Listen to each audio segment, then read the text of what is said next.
മക്കളെ, ഡിഫറെൻ്റ് ഐഡിയകളായിട്ട് ജീവിച്ചു മരിച്ചു പോകുന്ന ഒരുപാട് ആളുകളുള്ള ഒരു സൊസൈറ്റിയിലാണ് നിങ്ങൾ ജീവിക്കുന്നത്. അങ്ങനെയുള്ള ഒരാളായിട്ട് നിങ്ങളും മാറരുത്. നിങ്ങളുടെ സ്വന്തം സാറ്റിസ്ഫാക്ഷന് വേണ്ടി നിങ്ങളുടെ കംഫർട്ട് സോണിൽ നിന്ന് പുറത്തിറങ്ങി ചിന്തിച്ചുകൊണ്ട് നിങ്ങൾക്ക് സ്വന്തം സമൂഹത്തിലേക്ക് അപ്ലൈ ചെയ്യാൻ പറ്റുന്ന കാര്യങ്ങൾ ചെയ്യാൻ ശ്രമിക്കുക. ഒരാളെയും ഭയന്ന് ജീവിക്കുന്ന ഒരു വ്യക്തി ആവാതിരിക്കാനും ശ്രമിക്കുക. പവർ ഓവർ അതേഴ്സ് എന്നൊഴിവാക്കിയിട്ട് പവർ ഓവർ യുവർ സെൽഫ് എന്ന കാര്യത്തിൽ ഫോക്കസ് ചെയ്യുക. ഈ ഒരു കാര്യം ഞാൻ ഇവിടെ പറയാൻ കാരണം എന്താണെന്ന് വെച്ച് കഴിഞ്ഞാൽ, ഈ 2025 ഒരു യൂട്യൂബ് ചാനൽ തുടങ്ങാൻ ഭയന്നിരിക്കുന്ന ഒരുപാട് സുഹൃത്തുക്കൾ എനിക്കുണ്ട്. അപ്പോൾ അതൊക്കെ കണ്ടപ്പോഴാണ് ഞാൻ ഇതൊന്ന് പറയാം, അല്ലെങ്കിൽ അവർക്കെല്ലാം വേണ്ടിയിട്ടാണ് ഞാൻ ഈ പറയണത്.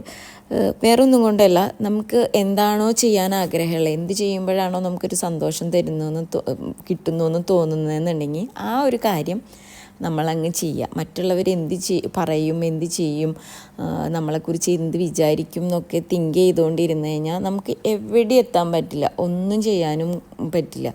അപ്പോൾ മറ്റുള്ളവർ പറയുന്നവർ അവിടെ ഇരുന്ന് പറഞ്ഞോട്ടെ, അതെല്ലാം ഒരു പോസിറ്റീവ് മൈൻഡോട് കൂടി എടുക്കുക. ഇപ്പോൾ എക്സാമ്പിൾ തന്നെയാണ് ഈ യൂട്യൂബ് ചാനൽ. നമ്മൾക്ക് എല്ലാം പഠിച്ച് അറിഞ്ഞ് കറക്റ്റായിട്ട് നമ്മൾ ചെയ്യുള്ളൂ എന്ന് വിചാരിച്ചു കഴിഞ്ഞാൽ ഒരിക്കലും തുടങ്ങാൻ പറ്റില്ല. നമുക്ക് വീഡിയോഗ്രാഫി അറിയണ്ടാവില്ല, എഡിറ്റിംഗ് അറിയണ്ടാവില്ല, പ്രസൻറ്റ് ചെയ്യേണ്ടത് അറിയണ്ടാവില്ല, സ്റ്റോറി ടെല്ലിങ് അറിയണ്ടാവില്ല, ഒന്നും ഉണ്ടാവില്ല. പക്ഷേ നമ്മളൊരു യൂട്യൂബ് ചാനൽ തുടങ്ങി ഒരു പ്രാവശ്യം ട്രൈ ചെയ്ത് നോക്കുമ്പോൾ നമുക്ക് തോന്നും വീണ്ടും ഒന്നും കൂടി ബെറ്റർ ആക്കാം, അല്ലെങ്കിൽ ഇതിലേട്ടും കുറച്ചും കൂടി അങ്ങനെ ചെയ്ത് കഴിഞ്ഞാൽ ശരിയാവുമായിരിക്കും, അല്ലെങ്കിൽ ഇന്ന സ്ഥലത്ത് നിന്ന് വീഡിയോ എടുത്തു കഴിഞ്ഞാൽ കുറച്ചും കൂടി ബെറ്റർ ആയിരിക്കും. അങ്ങനെ നമുക്ക് തന്നെ തോന്നി തുടങ്ങും. നമ്മൾ പോലും അറിയാതെ നമ്മളിൽ ഓരോ സ്കില്ലും ഡെവലപ്പ് ചെയ്യുന്നത് നമുക്ക് കാണാൻ പറ്റും. അപ്പോൾ വേറൊന്നും, ഇപ്പോൾ അതിൽ നിന്ന് യൂട്യൂബ് ചാനൽ തുടങ്ങി അതിൽ നിന്ന് കുറേ പൈസ സമ്പാദിക്കാം എന്നുള്ളതിലുപരി നമുക്ക് എന്താ പറയുക, നമ്മൾക്കറിയാത്ത കാര്യങ്ങൾ നമ്മളതിൽ നിന്ന് പഠിച്ചെടുക്കുക അല്ലെങ്കിൽ ഡെവലപ്പ് ചെയ്ത് എടുക്കാനായിട്ട് നമുക്ക് പറ്റും.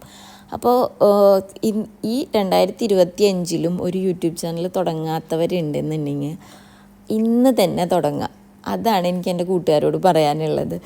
ഇന്ന് തന്നെ തുടങ്ങുക. നിങ്ങളെ കൊണ്ട് പറ്റുന്ന രീതിയിൽ അതിൽ വീഡിയോ എടുത്ത് അപ്ലോഡ് ചെയ്യുക. അത് ഇനിയിപ്പോൾ ആദ്യത്തെ 1-2 എണ്ണം ചിലപ്പോൾ പബ്ലിക് ആക്കണമെന്നും ഇല്ല. നിങ്ങളത് ചെയ്ത് 1-2 പ്രാവശ്യമൊക്കെ ചെയ്ത്, അല്ലെങ്കിൽ ഇതെങ്ങനെയാണ് യൂട്യൂബ് ചാനൽ തുടങ്ങേണ്ടതെന്നൊന്നും അറിയാത്തവരാണെന്നുണ്ടെങ്കിൽ എന്നോട് ചോദിച്ചോ, ഞാൻ എനിക്കറിയാവുന്ന കാര്യങ്ങൾ പറഞ്ഞു തരാം കേട്ടോ. അപ്പോൾ എല്ലാം പെർഫെക്റ്റായി എല്ലാം കറക്റ്റായി വന്നിട്ടേ ചെയ്യുള്ളൂ എന്ന് വിചാരിച്ചിരിക്കുന്നവരെന്തെങ്കിലും ഉണ്ടെങ്കിൽ, ആരെങ്കിലും ഉണ്ടെന്നുണ്ടെങ്കിൽ ഇന്നത്തോടു കൂടി അതെല്ലാം മാറ്റി വെച്ച് നിങ്ങൾക്ക് ഇഷ്ടമുള്ള കാര്യങ്ങൾ, നിങ്ങൾക്ക് സന്തോഷം തരുന്ന കാര്യങ്ങൾ എന്താണെന്ന് വെച്ചാൽ അതങ്ങ് ചെയ്യാം കേട്ടോ.